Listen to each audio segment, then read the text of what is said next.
Hi friends, అందరూ బాగున్నారా? నేను బాగున్నానండి. ఈరోజు నేను నైట్ కిచెన్ క్లీనింగ్ చూపిస్తున్నానండి.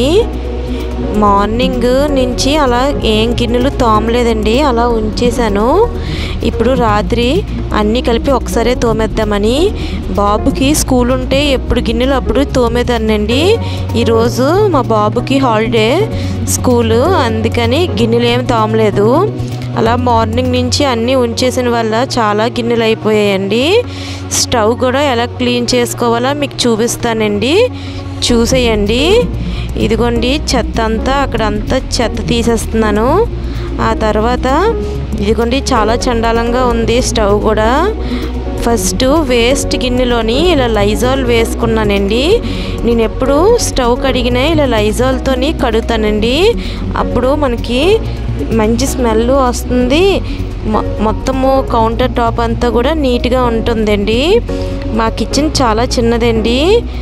ఒక స్టవ్ను అక్కడ ఓన్లీ గిన్నెలు తోముకోవడానికి అదే ఉంటుందండి, ఇంకా చాలా చిన్నది. ఈ స్టవ్ వేయించి గ్లాస్ స్టవ్ అండి. అసలు ఈ గ్లాస్ స్టవ్ని చాలామంది కడిగేస్తారండి తెలియక. ఏంటంటే ముందులో నేను అలాగే కడిగేదాన్నండి, కానీ అలా కడిగిన వల్ల ఆ వాటర్ అనేది ఆ పైప్స్లోకి వెళ్ళిపోయి ఇది కొంచెం పని చేయడం మానేస్తుందండి. అలా కాకుండా ఇలా మనం బాగా ఉంటుంది కదండి పీసు, ఆ పీస్తో బాగా తోముకొని ఇలాగా క్లాత్తో తుడిసేసుకుంటే క్లీన్గా వచ్చేస్తుందండి. నేను తెలిసిన నుంచి ఎప్పుడు ఇంక స్టవ్ కడగడం మానేసానండి. స్టీల్ స్టవ్ అయితే మనకు నచ్చినట్టు కడిగేయచ్చు, కానీ ఇలా గ్లాస్ స్టవ్ నుంచి అలా కడగకూడదు. అదిగోండి కడిగేసిన తర్వాత నేను ఆ కౌంటర్ టాప్ మీద నుంచి స్టవ్ తీసి కిందన పెట్టేశానండి. అక్కడ స్టవ్ ఉంటే ఇదంతా డిస్టర్బెన్స్ అయిపోతుంది కదండి, క్లీన్ అవ్వదు. మళ్ళీ స్టవ్ మనం కడిగేసాం కట్ట అది కూడా చండాలం అయిపోతుంది. అది స్టవ్ కిందన పెట్టుకొని అదంతా కూడా నేను ఆ లైజాల్తోనే పామేస్తున్నానండి. ఇలా పామితే మనకి నురగేమీ రాదు, కానీ క్లీన్ అయిపోతుంది.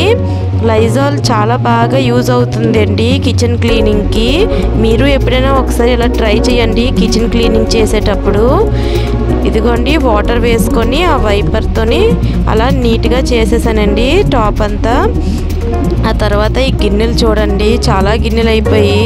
నేను చాలా ఎక్కువ గిన్నెలు వాడుతానండి, అంటే ఒకదానికి 3-4 గిన్నెలు వాడేస్తానండి.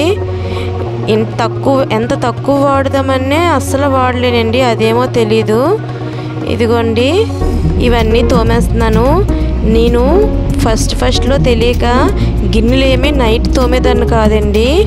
అలా తోమక మార్నింగ్ లెగిసి తోముకోవచ్చు అనేటట్టు ఉంచేసేదాన్ని. అలా ఉంచడం వల్ల మార్నింగ్ తోమితే పిల్లలకి మనం క్యారేజ్ కడతాం కదండి, ఆ బాక్సెస్ అన్నీ కొంచెం తడిగా ఉంటాయి కదా, దానివల్ల మనం పెట్టిన ఫుడ్ అనేది కొంచెం పాడయ్యే ఛాన్సెస్ ఉంటాయండి. అలా కాకుండా మనం నీట్గా నైట్ అన్నీ క్లీన్ చేసుకుంటే అవన్నీ బాగా ఆరిపోతాయి కదా, దానివల్ల మనం ఫుడ్ కట్టినే వాళ్ళకి పాడవకుండా ఉంటుందండి. నేను ఫస్ట్లో తెలియక అలాగే ఎప్పుడు అంటే మార్నింగ్ చేసుకోవచ్చు అనేటట్టు, అంటే ఒక 1 అవర్ ముందు అలాగా చేసేసేదాన్నండి.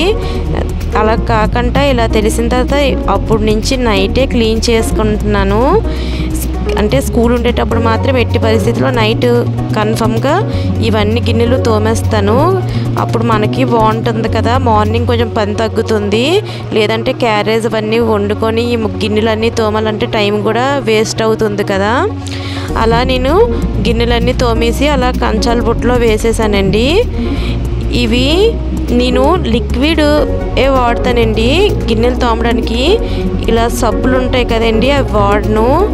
ఎందుకంటే నాకు కొన్ని రోజుల ముందే తెలిసిందండి, అలాగా సబ్బులు మనము తోమేటప్పుడు సబ్బు అనేది ఉండిపోతుంది కదా, ఆ సబ్బు మన ఒంట్లోకి వెళ్తే చాలా ఎఫెక్ట్ కదండి. అందుకని ఇలా లిక్విడ్తో తోమితే మనకి అంత ఎఫెక్ట్ ఉండదు. అందుకే నేను విమ్ లిక్విడ్, ఇలా రిఫ్లెక్షన్ అని డీమార్ట్లో ఉంటుందండి తక్కువ కాస్ట్లోని, నేను అది తెచ్చుకుంటానండి. విమ్ అయితే చాలా కాస్ట్ కూడా ఉంటుంది కదా. ఇలా మొత్తం కిచెన్ అంతా క్లీన్ చేసుకున్నానండి. మనము సామాన్లన్నీ తోమిన తర్వాత అక్కడ రోజు మనం పెట్టిన ఆ సబ్బు డొక్కును ఆ పీసెస్ అవన్నీ తోమేమంటే దానికి ఉన్న చెత్త అంతా వచ్చేస్తుంది కాబట్టి నీట్గా ఉంటుందండి. మార్నింగ్ కారిపోతాయి, నెక్స్ట్ డేకి మళ్ళీ మనం ఎప్పుడులాగా స్టార్ట్ చేసుకోవచ్చు. ఇదిగోండి చూడండి, అలాగా మొత్తము ఆ పైప్స్ కూడా రోజు కడుక్కుంటే మనకి నీట్గా ఉంటుందండి.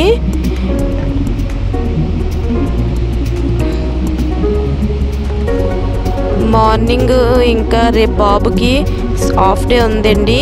నేను రేపు మార్నింగ్ రొటీన్ కూడా చేస్తాను. అలాగా కిచెన్ క్లీన్ అంతా చేసేసిన తర్వాత మన హ్యాండ్స్ కూడా బాగా వాష్ చేసుకోవాలండి. అదిగోండి సామాన్లన్నీ కిందన పెట్టేశాను. ఇప్పుడు గ్యాస్ స్టవ్ పైన పెట్టేస్తానండి. అప్పుడు నీట్గా ఉంటుంది, మొత్తం ఆరిపోతుంది కదా. ఆ టైం కల్లా మొత్తం చాలాసేపు అవుతుంది కాబట్టి అవన్నీ గిన్నెలు తోమి ఇవన్నీ చేసేసరికి అప్పటికి అవన్నీ ఆరిపోతాయి. నీట్గా ఇలాగా పెట్టేసుకుంటే ఎంత క్లీన్గా ఉందో చూడండి. ముందైతే చాలా చండాలంగా ఉండేది కదా. అదిగోండి మార్నింగ్ బాబుకి తినడానికి బాదం పిక్కలు